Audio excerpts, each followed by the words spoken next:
What the hell? How do you like it? Huh? How do you like it? From landing his wife in the hospital more times than we can count to unleashing biblical plagues on his own family, Peter has shown he's not husband material. Why don't you get ready for our top 10 reasons why Lois should divorce Peter. Number 10. He's unstable and selfish. Hey, Brian, you want a beer? Peter, Lois is going to be home soon. Shouldn't you be mowing the lawn? I am mowing the lawn. Throughout the show, Peter has proven to be quite unstable. And despite his love for Lois, he's got this knack for being a completely inconsiderate husband. He's got this uncanny ability to get wrapped up in his own world, leaving poor Lois hanging. Oh my God, what the hell did the goats do in here? This place is disgusting. Lois is mad. Go to the clam. When their in-laws offered to foot the bill for a babysitter, they saw it as a chance to reconnect and enjoy some quality time together. But it was actually that decision that almost led them to divorce. Well, letting my parents pay for the nanny. Kids still lining up around the block for those piano lessons? I wonder which has more clutter on it, the piano or your treadmill? You know what? I'm gonna go with the treadmill. Really? Let's be real, that marriage barely survived this time, but who knows? Maybe he's finally learned his lesson, not letting those crazy antics get the best of him anymore. Right? Well, I guess we can all agree this was a great idea. The end. Banana Family Guy. Number 9. He's an alcoholic. I promise, not a drop of alcohol is gonna touch these lips tonight. Hey, who wants to play Drink the Beer? Right here. You win! All right, what do I win? Another beer! From the get-go of the series, it's crystal clear that Peter is a real handful, and that affinity for alcohol is one of his many quirks. Peter, what did you promise me last night? I wouldn't drink at the stag party. And what did you do? Drank at the stag Oh, I almost walked right into that one. Alongside his booze-fueled adventures, he's got a knack for stretching that truth and not giving a hoot about his wife's feelings. And let's not forget his talent for getting involved in crimes and scams. Let's just say he's not exactly that model family guy. At least by normal standards. Drunk at a stag party, you get me $150,000 a week from the government. You might want to call the Welfare Commission. That check is obviously an oversight. Well, not necessarily. Maybe I'm like their 1 millionth customer. From the start, Peter's displaying outrageous disregard for reality, risking the whole town's well-being just to win Lois's forgiveness instead of confronting his own inner demon. Those actions landed him in prison, and as for Lois... But what he needs to remember is that we love him, and no matter what, I'll always stand by him. That was very moving, Mrs. Griffin. Okay, you can go to jail with him. What? Would a season behind bars be enough reason to consider a divorce? Number 8. He made God rain his plagues on his family.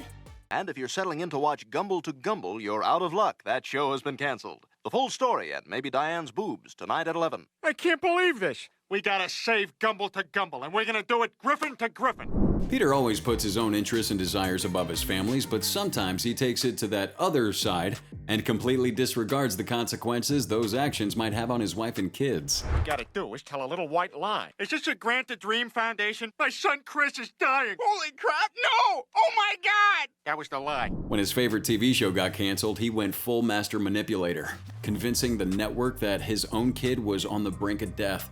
And when his own misdeeds backed him into that corner, he found a ridiculously outrageous way to dodge responsibility. Chris is all better. I cured him. You cured him? That's right. I have divine powers. Okay, safe drive. What do you have to say to that? I'm not going to jail. You're a monster. Thank you. Peter. You'd think he'd stop when a religious cult formed around him, maybe even when God himself unleashed plagues upon him and his family. But hey, we all know the most important thing to Peter is Peter. God, I'm sorry. Peggy, turn off the plagues, please. Yes, sir, Mr. Patterson. Thank God. I mean, thank me. Kidding. Yeah, it's a joke. It was a joke. Number 7. He left her hospitalized.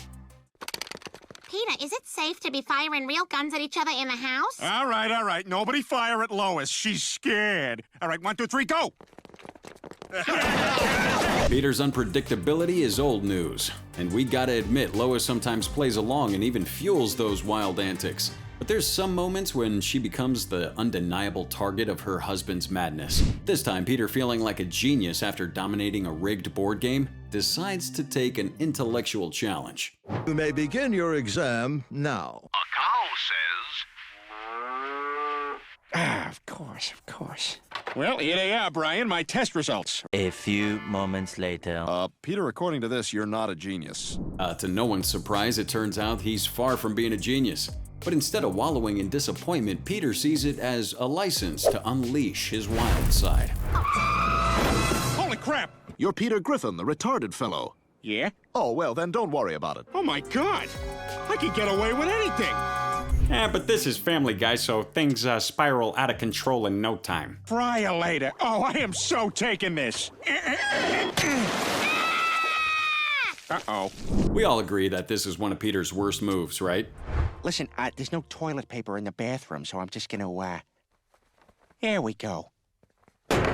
A few moments later. Oh, God, hang on. Number 6. He's a terrible father. Dad! What is it? What's going on? I heard a noise. Is somebody downstairs? Oh, God, Meg, you startled me. I'm sorry. If there is one thing that can truly justify a divorce, it's being an absolutely terrible parent.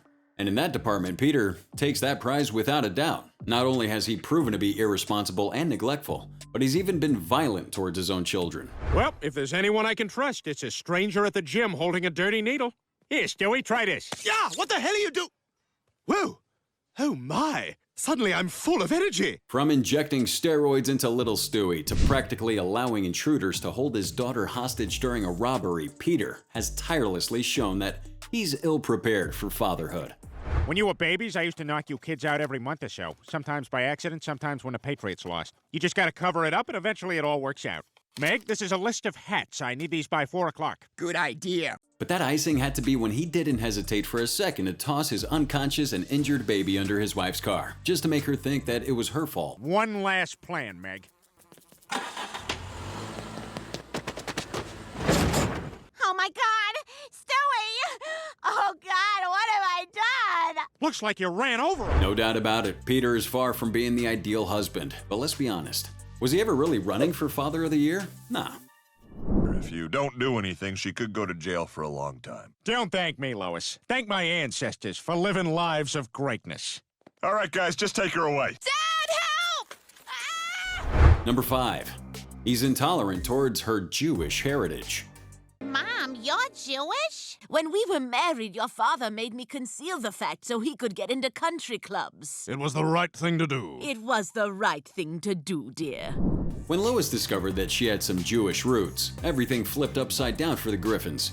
At first, Peter was all cool and understanding about it, but then he had a little chat with his dad's ghost, and boy did that whole perspective do a 180. Hey, the Easter Bunny is here. Happy Easter. Peter, what the hell are you doing in that? Have you been drinking? Not since I got out of the car. Peter's intolerance towards his wife's religion led him to pull off some seriously messed up and unforgivable acts. Like seriously, that kind of stuff would be grounds for divorce. Maybe jail time in the real world. But hey, it's a cartoon, so whatever.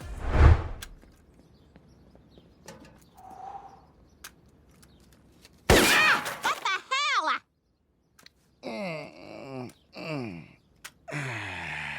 Even in this wacky universe, Peter's inability to embrace religious diversity within his own family is a definite frontrunner for a spot on our list. Huh? What the hell? How do you like it? Huh? How do you like it? Number 4. He makes her feel insecure. Hey, Lois, doesn't somebody have a birthday coming up this week? Oh, it's nice of you to remember, Brian, but frankly, I'd rather let this one slip by. I don't need to be reminded how old I'm getting. Lois has to be used to Peter not being the cuddliest husband around, but sometimes he just pushes that boundary.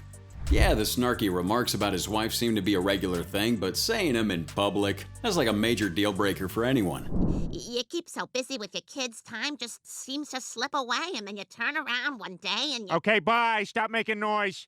Lois was about to celebrate her birthday, and the whole family was well aware of her insecurities. So what's the bright idea Peter comes up with? That's right, humiliating her in front of family and friends at her own surprise party. What were once pink and succulent rose petals now take the form of the shredded, raggedy, blown-out end piece of a practical joker's exploding cigar. Yeah, Peter, that's enough. Peter would eventually come around, maybe feeling a hint of remorse, but not before having his fair share of fun at Lois's expense. Talk about taking that sweet time to realize he messed up.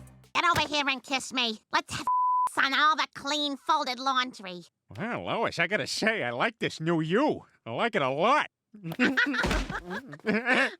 Oh, Peter. Number 3.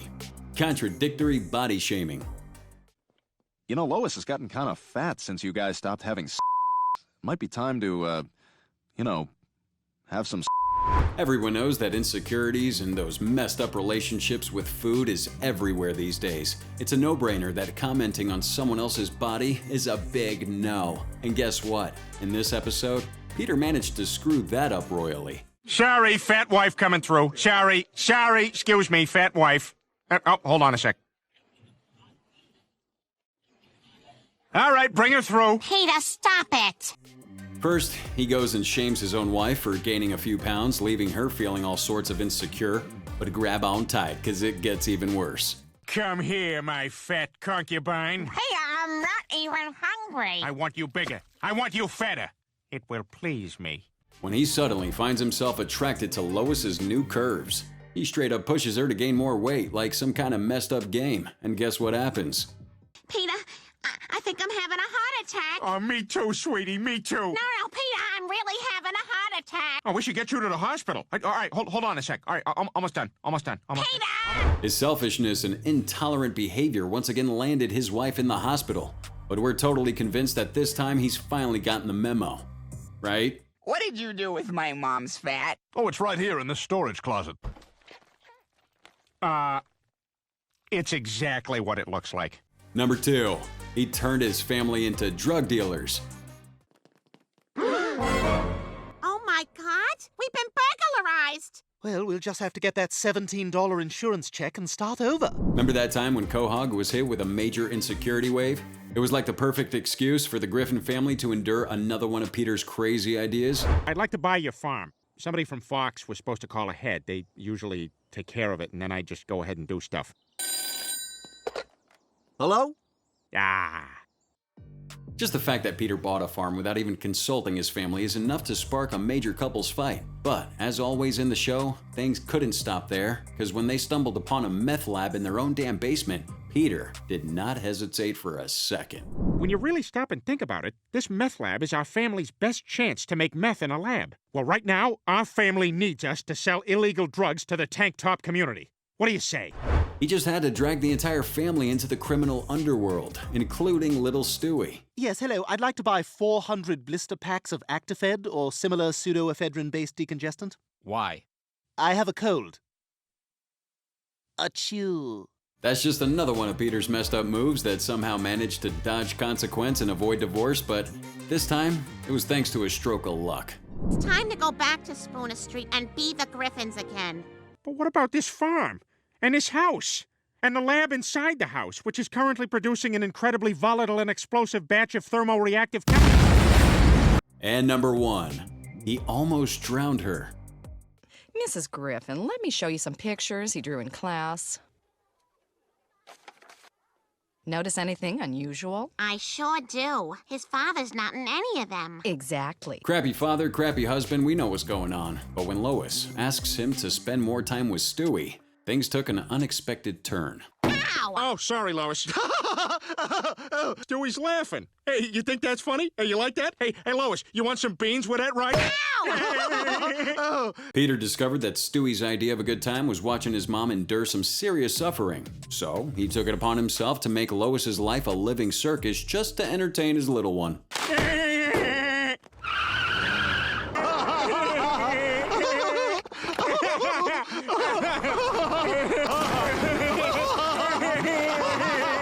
They went ahead and teamed up, unleashing hell upon Lois's life until she was on the brink of drowning. But hey, we gotta give credit to Peter this time for actually doing what she asked, right?